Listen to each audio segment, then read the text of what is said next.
You are watching Conscious Evolution with Wes Heffernan. I want to experience more. I mean, that's the whole purpose of evolution. From no thing to something to all things is God. The single idea or concept, whatever that may represent to any of you, I'm going to call it God. Experiencing who God is through us, the individuals. And we have freedom to play whatever role we want within that. But what became crystal clear is that if we choose to take an active role in that process of evolution, man, it's unbelievable, the feeling, the health, the wealth. I mean, literally, you can have anything you want. Now, if you're doing it from a place of little me, then you're only going to make it so far, right? You can have as much money as you want. You can have all the cars, all the houses, the vacation, the shoes, the pocketbooks, the jewelry. And if you're living your life in that way, there's nothing wrong with that, so long as you're not stepping on someone else to get it, which is almost impossible to do because there is a finite amount of things at any given moment. There's an infinite amount of possibility over time, or through the process of change, but only so many things can present themselves in a given moment of time because there is a finite amount of space. That finite amount of space just evolves, it's in flux, right? And so something else that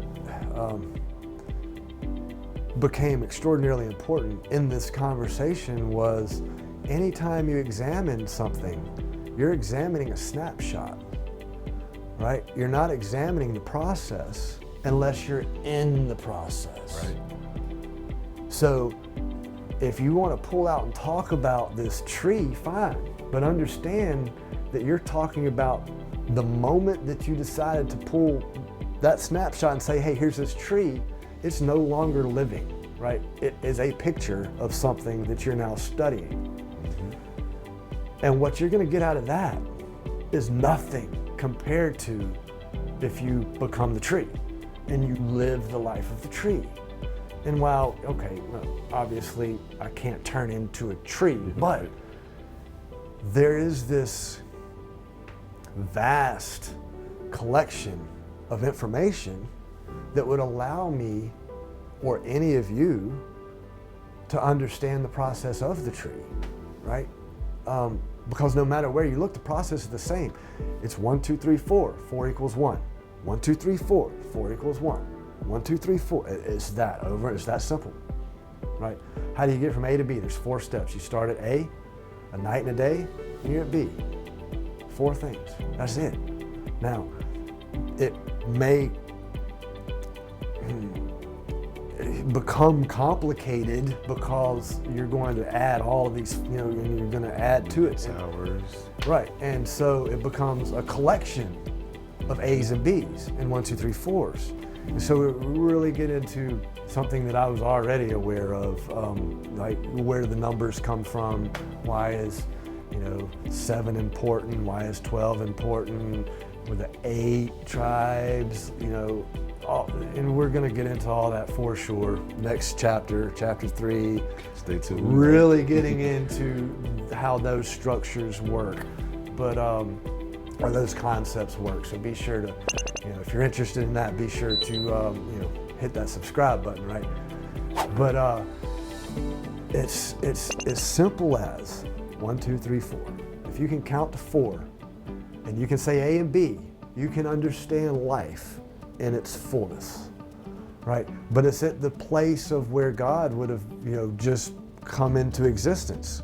And there's so much more to life than 1, 2, 3, 4 and A and B. I mean, look at all the numbers, look at all the possibilities, look at all the letters, look at all the everything that there is.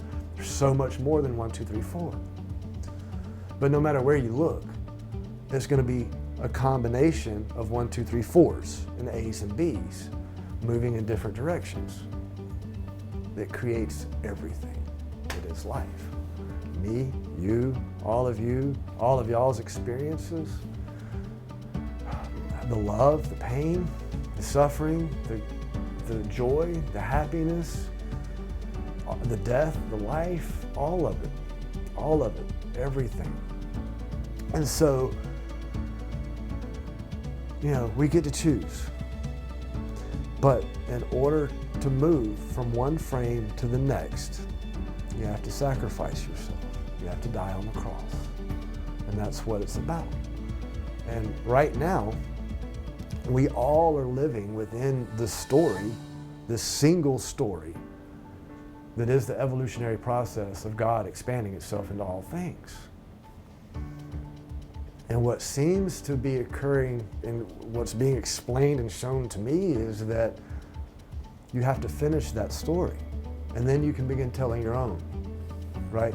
And that's what becoming Christ, or the representation of what Christ accomplished, dying on the cross and being reborn, represents. And the reason that it's told the way it's told is that we don't see Christ here as an individual person, and that the idea of the second coming of Christ represents something much greater than a single individual.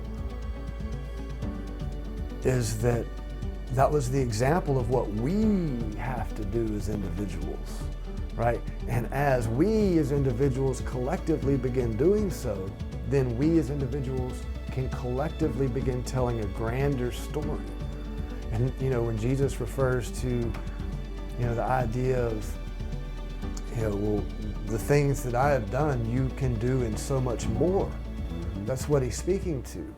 And there's greater works. The greater works, right? And there's this, and I'm not fully certain about this. I mean, I don't want to say I doubt. I just don't know how to fully express it, but I'm going to try. The idea of like a twin flame. Within the story of the Bible, Mary Magdalene was a whore, right? Well, that was Christ's twin flame. And in that current story, that is the New Testament, it wasn't time for the two to become one outwardly. It was time for the two to become one inwardly. And that's what the story of Christ represents. He became the story. The two became one, right? But the next step in that is to experience the outward unification of, I'm going to call it masculine and feminine energies. Again, I do not necessarily mean a male and female, right? Biologically speaking, but I am speaking to two distinct energies, one that represents structure and form and one that represents filling. One is a cube, one is a circle. The feminine side is the sphere, filling. The structural aspect is what encapsulates that love, that energy, right? And it has to be encapsulated or else it just goes on forever, right? So we have to have this structure, and that's what to contain it. Man's purpose, the patriarchal aspect's purpose, is to create that structure. But what we fail, or what we have failed miserably at doing, is communicating with the matriarchal aspect, the part that creates, that makes it real, that brings it to life, the breath. We're not communicating with that aspect. And instead, we're turning and we're just going to work, right? And never turning back and having that night of reflection. And in not having that night of reflection, we're not allowing that aspect of who we are to communicate and express themselves to us, to say, hey, slow down. That's not right. It should look like this. It should include that. It should be this, right? It doesn't feel right, but we're so busy. I gotta go.